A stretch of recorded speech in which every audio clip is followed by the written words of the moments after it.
आज तारीख है 10 फरवरी और 8 तारीख को ही मेरा IBS का GDPI का रिज़ल्ट आ चुका है।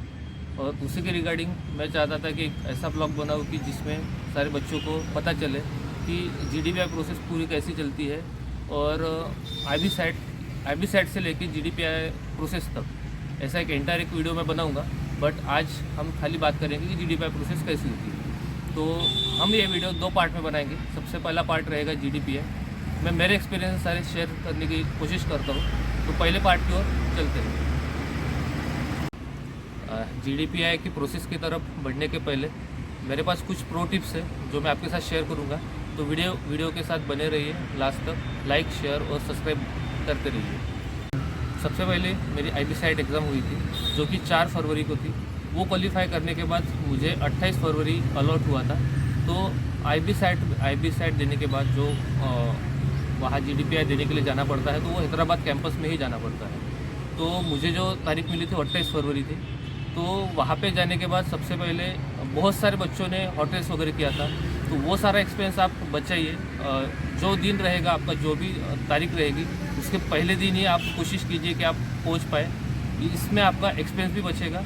और वहाँ जाने के बाद आपको सुबह उनकी ओर से एक बस अरेंज की जाती है। वो बस आप ज़रूर अवेल कीजिए, क्योंकि अगर आप ओला, उबर या ये सारी चीज़ें अगर लेते हो तो वो आपको बहुत कॉस्टली पड़ती है। तो मेरे एक्सपीरियंस ये था कि मैंने सुबह बस उनकी ली थी। वो मेरी ट्रेन सुबह 4 बजे पहुंची थी। 7 बजे मैं उनके जो IBS एडमिशन ऑफिस होता है वहाँ पे पहुंच गया था। वहाँ से मैंने उनकी बस ली थी। तो वो हमें लेके गई थी IBS कैंपस में, जो कि 9 या 10 बजे के करीब होगा। उसके बाद वहाँ पे कुछ रजिस्ट्रेशन करना पड़ता है। आपका जो आपने जो फॉर्म आपको मिला था वो आपको सबमिट करना पड़ता है। एक शॉर्ट ब्रीफिंग होती है वहाँ पे। तो वो शॉर्ट ब्रीफिंग हुई। उसके बाद हम कुछ डॉक्यूमेंटेशन का कुछ काम रहता है। वो होने के बाद हमें, जैसे मेरा स्लॉट 12 बजे का था।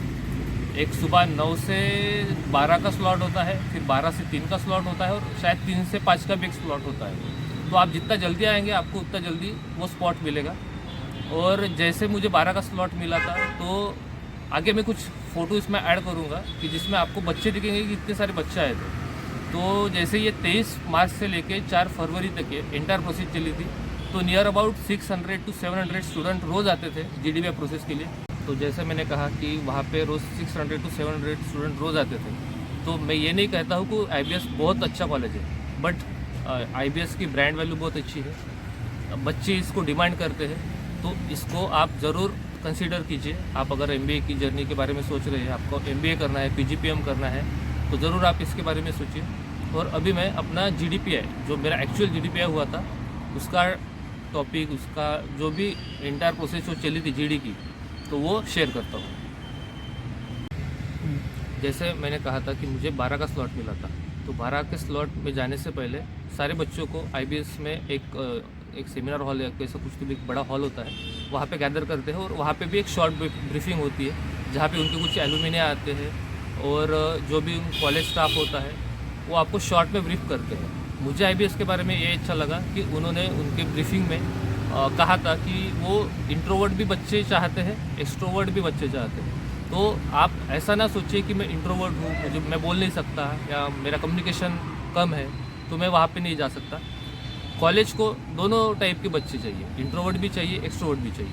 तो वहाँ पे इसके बारे में थोड़ा बताया गया कि हम क्या देखना चाहते हैं बच्चों में।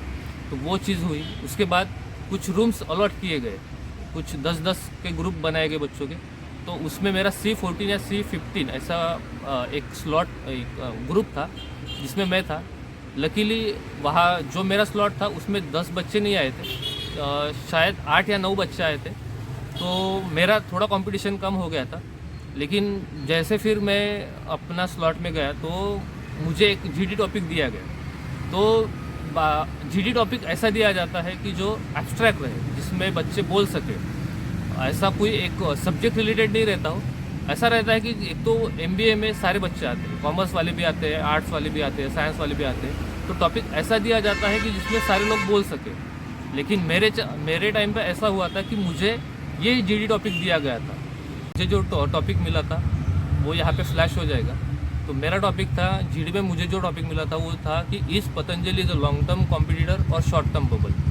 अब उसके साथ हुआ ऐसे कि ना मैं पतंजलि के प्रोडक्ट यूज़ करता हूँ, ना मैंने कंपनी रिव्यू देखा है, ना मैंने कंपनी प्रोफाइल, मुझे ज़्यादा उसके बारे में ज़्यादा नॉलेज था। बट ऐसा होता है कि जैसे आप जीडी में एंटर करते हो, आपके सामने वो टॉपिक डिस्प्ले करते हैं और आपको एक शीट देते हैं जिसमें आप अपने पॉइंट्स लिख सकते हो। उसके लिए आपको 2 मिनट मिलता है और 2 मिनट काफ़ी है जिसमें आप कुछ पॉइंट्स लिख सकते हो। तो मेरे जीडी के समय जो भी मेरे पैनल के जितने भी 7-8 जितने भी बच्चे थे, तो मैंने ऐसे किया था कि मैंने इनिशिएट नहीं किया था टॉपिक।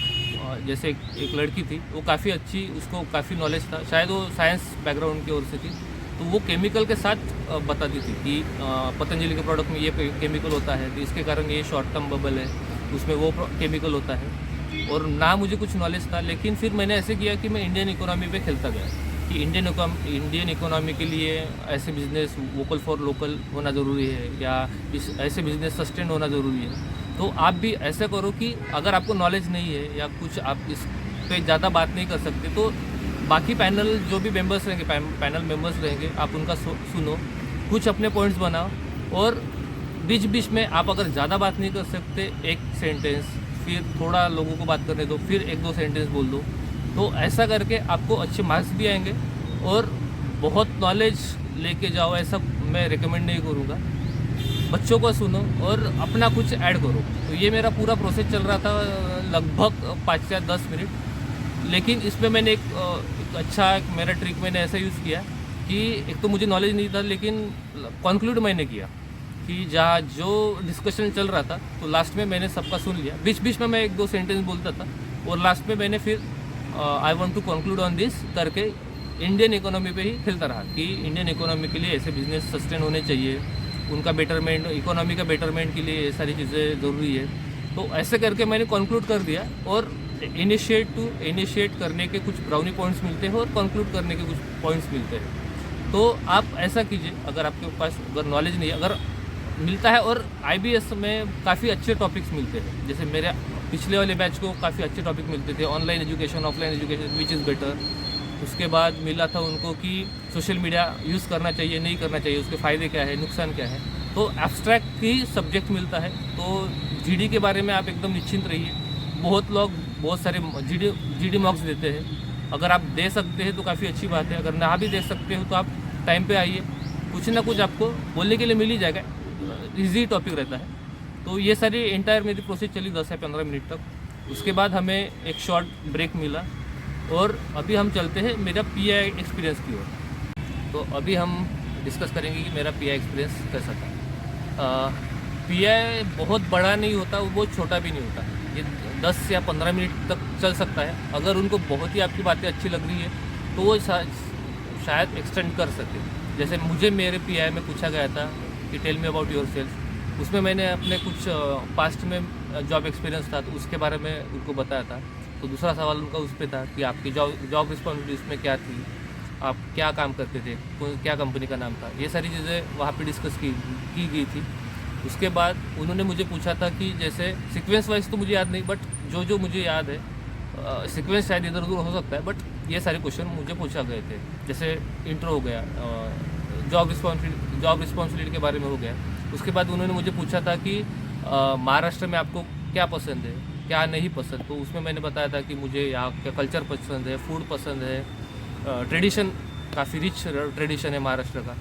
और उन्होंने पूछा था कि महाराष्ट्र के बारे में क्या अच्छा नहीं लगता। उसके बाद उन्होंने मुझे पूछा था कि आपके वीकनेसेस क्या है।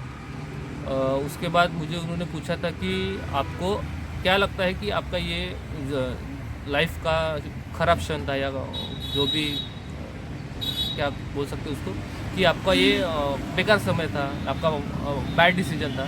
तो उसके बारे में मुझे पूछा गया था। तो ये सारे सवाल आपके इंट्रो में ही रहते हैं।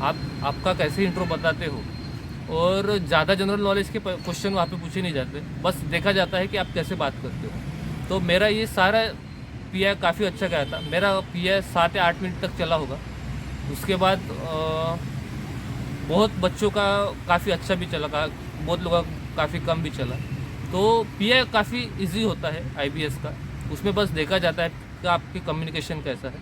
तो पीआई के बारे में आप ज़्यादा लोड ना लें, ज़्यादा बहुत ही जनरल नॉलेज के क्वेश्चन पूछे जाएंगे ऐसा मिथ बिल्कुल ना रखें। एकदम बेसिक से क्वेश्चंस होते हैं जो आप आपके इंटरव्यू में बताओगे वही जाके आप कैसा उसको ड्राइव करते हैं इंटरव्यू को, वो आपके ही हाथ में है। तो उसके बारे में भी ज़्यादा लोड मत लिए। अगर आप मॉक्स देख सकते हो तो काफ़ी अच्छी बात है, अगर ना भी देख सकते हो तो जैसे मैं जीडी में कहा था, अगर ना भी दे सकते हो तो चल जाएगा, टाइम पे आप कुछ ना कुछ बना ही लोगे। तो ये सारी मेरी जर्नी थी जीडी और पीआई की। मैं आगे कोशिश करूँगा कि IB सेट से लेके पीआई तक पूरी जर्नी कवर कर सकूँ। और जैसे अभी मैंने कहा था वीडियो की शुरुआत में ही कि आज 10 तारीख है, 10 फरवरी है, 8 फरवरी को ही मेरा रिज़ल्ट लगा था। तो एज़ ऑफ नाउ मुझे IBS पुणे मिला है, बट मैं बेटरमेंट के लिए ट्राई कर रहा हूँ। अगर मुझे IBS मुंबई भी मिल जाए तो वो थोड़ा अच्छा रहेगा।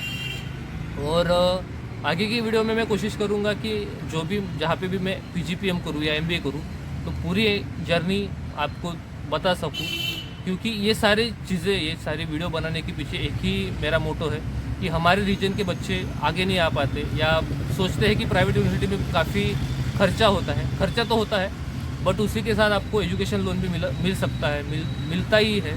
जैसे मैं अभी एजुकेशन लोन के प्रोसेस में हूँ, तो वो सारी चीज़ें भी हम आगे डिस्कस करेंगे। उसके बाद जो भी सिंगल से सिंगल इन्फो मैं अगर मुझे मेरे जर्नी में आती है तो मैं ट्राई करता हूँ कि आपको बता सकूँ। तो इसी के लिए मैं आपको कहता हूँ कि लाइक, शेयर और कमेंट करते रहिए, और हमारा चैनल नया है, इसको सपोर्ट करते रहिए। मिलते हैं आगे के ब्लॉग में। Thank you.